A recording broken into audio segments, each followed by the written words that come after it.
নমস্কার বন্ধুরা, রথিস ডায়েরির নতুন একটি ভিডিওতে সকলকে স্বাগত জানাই। আপনারা সবাই কেমন আছেন কমেন্টে জানাবেন। কল্পা কিন্নর সিরিজের আগের পর্বে আপনাদের দেখিয়েছিলাম সাংলা ভ্যালির অপূর্ব সৌন্দর্য।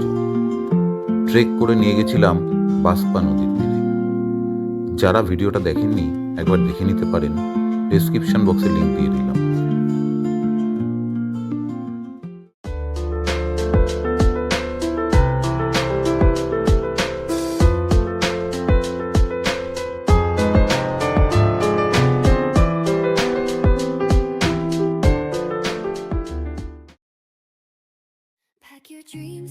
আজ আমরা যাব ভারতের শেষ গ্রাম চিটকুলের উদ্দেশ্যে। হিমাচল প্রদেশের কিন্নর জেলার ছোট্ট এই গ্রামটি ভারত তিব্বত সীমান্তের কাছেই অবস্থিত, যাকে বলা হয় last inhabited village of India near the China border.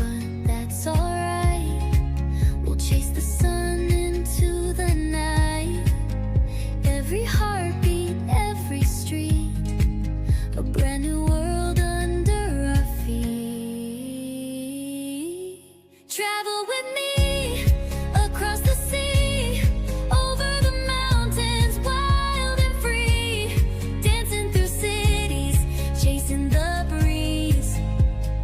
Come on, travel with me, travel with me, where dreams run deep, over the rivers, across the fields, laughing with stars in a sky so sweet. Sangla থেকে চিটকুলের দূরত্ব প্রায় 23 kilometre. গাড়িতে যেতে সময় লাগে প্রায় ঘন্টা দেড়েক। কল্পা যাওয়ার পথে আমাদের ড্রাইভার সঞ্জু ভাইয়াকে জিজ্ঞাসা করেছিলাম, ইহা পে বরফ মিলেগা? ও বলেছিল, ইতনা মিলেগা কে বরফ সে নফরত হোনে লাগেগা। হ্যাঁ, একদম ঠিক বলেছিল। এখানে এত বরফ পেয়েছি যা আমি তো এর আগে কখনো দেখিনি। তবে নফরত নয়, সমুদ্রের মতো পাহাড়েরও প্রেমে পড়ে গেছি এখানে এসে। সঞ্জু ভাইয়া, আপ গলত থে ইস মামলে মে। এ কথা আমি বলতেই পারি, আমি কাশ্মীর দেখিনি, কিন্তু আমি কল্পা থেকে দৈবিক কিন্নর কৈলাস দর্শন করেছি, চাক্ষুষ করেছি সাংলা চিটকুলের বরফের চাদর।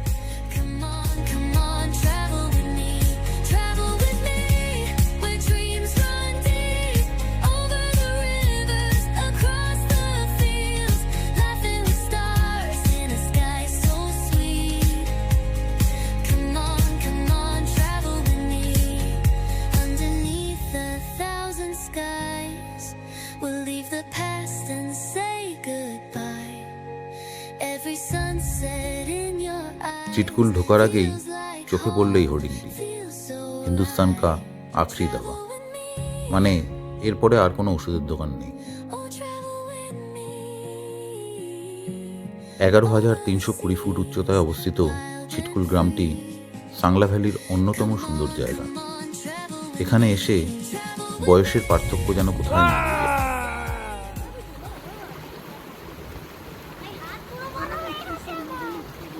छोड़ बर्फ छोड़।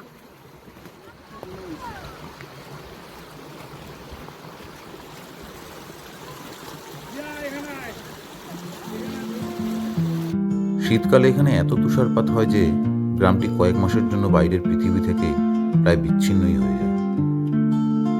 চিটকুলের পাশ দিয়েই অনবরত বয়ে চলেছে এই বাসপা নদী।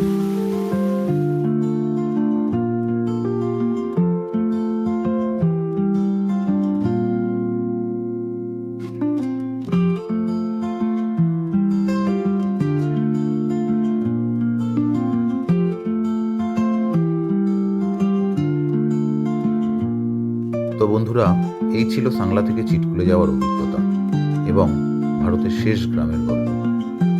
যদি ভিডিওটা ভালো লাগে, লাইক ও প্রিয়জনদের সাথে শেয়ার করতে ভুলবেন না। আর নতুন ভিডিও পেতে রথিস ডায়েরি চ্যানেলটা অবশ্যই সাবস্ক্রাইব করে রাখুন।